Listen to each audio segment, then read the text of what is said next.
us. We want you to also follow the National Weather Service in Mobile. They are our lead agency on dealing with Hurricane Sally. They've been with us this whole time, received notifications from them through the night, Jenny. So they are on top of this. Those partners are greatly appreciated. I want to make sure you all know how to get reliable information. That's going to be key and critical as this situation continues to develop in Baldwin County.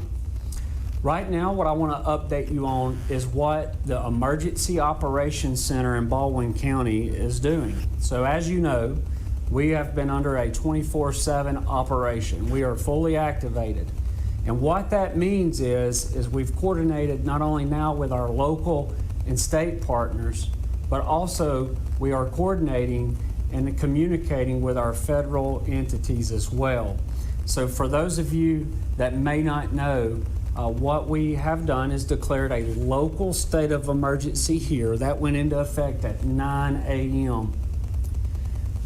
Following that, the governor of Alabama has declared a state of emergency and requested the President of the United States to sign a disaster declaration. And so that communication took place this morning. We received word this morning that the President Trump did sign our federal disaster declaration. So what this means is, number one, we hope we don't need to use these resources, but in the event that we need additional resources, we have communicated locally through the state and federal partners now that those resources will be available. And so what we are doing is going through our plans. We're seeing where we may have the most impacts.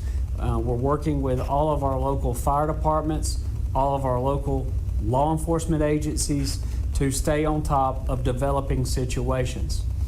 This morning, they are minute by minute. We are seeing some roads with water over the roads. We're seeing some debris in the roadway. Those type calls can be expected to last for the duration of this event. And again, I want to remind you that this event may last for several days.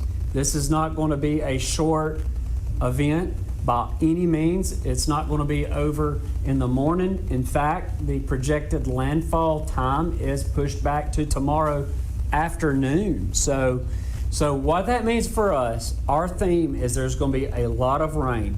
And again, I can't put a big enough emphasis on flooding and how flooding is the leading cause of deaths in the United States associated with weather.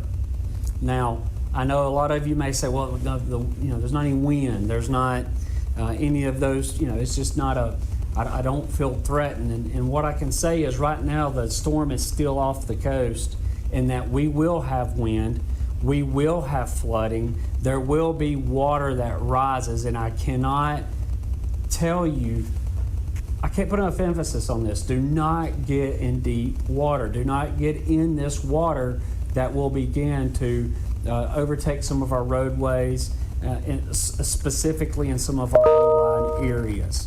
So again, right now, I do not want to see anyone have any cause of death or life because they got in water. So please, listen to what we are telling you. Do not get in deep water. The situation here is still very serious, and we'll continue to monitor and update as we go. Saying that, we do have voluntary evacuation, and Jenny is going to cover our recommendation for voluntary evacuation in Baldwin County. So Jenny, can you explain a little bit more about the voluntary evacuation? Yes, I would be happy to. So given the current circumstance with Hurricane Sally and the impacts that we're expecting here, we know that we're going to have really large amounts of rainfall. We're going to see that wind activity, and we want to make sure that those people that are in those vulnerable areas, that they leave if they think that they're going to be susceptible to flooding. So right now we are under a voluntary evacuation. And so what that means is those individuals that live in the evacuation zones that are labeled Evacuation Zone 1 and Evacuation Zone 2. And a good way to delineate that is those areas that are south of Highway 98 in Foley if you live here in Baldwin County. And so I also want to address the evacuation map that we have listed for Baldwin County that is on our website. Many people have asked questions about the date that's on that map, as it's dated 2010. However, I want you to know that the county still has those same evacuation zones delineated as today as we did in 2010. So that map has not changed. But we're going to go ahead and update that with the current date so that there's no confusion. But I want you to know that if you're in those areas, such as in Fort Morgan, if you're located along our river systems, we're going to see high volumes of water in those river systems and in those coastal areas and in those bays. So right now, the Weather Service, they continue to talk about the amount of surge that we're going to see in Mobile Bay and along our coastal areas. So we could potentially see up to 7 foot of surge. That's a lot of water that's going to be pushed up onto the shore. You combine that with all of the rain that we're expected to receive, and just like Zach said, the National Weather Service has actually increased the highest potential of rainfall. So across the county, we can see 15, 20 inches of rain. There may even be up to 30 inches of rain in localized areas. That is a lot of water, and that's going to create a lot of problems and a lot of dangerous situations along our roadways. So just as Zach said, it's very important that you avoid those areas. If there is water that is over the road, or if those riverine areas, they could respond very quickly to the floodwaters, and the waters will rise very rapidly. So for those reasons, we are strongly encouraging you, if you're in those areas, if you feel unsafe,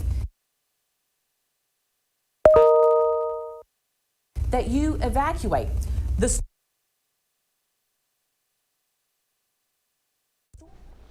I'm meteorologist Michael White here in the Fox 10.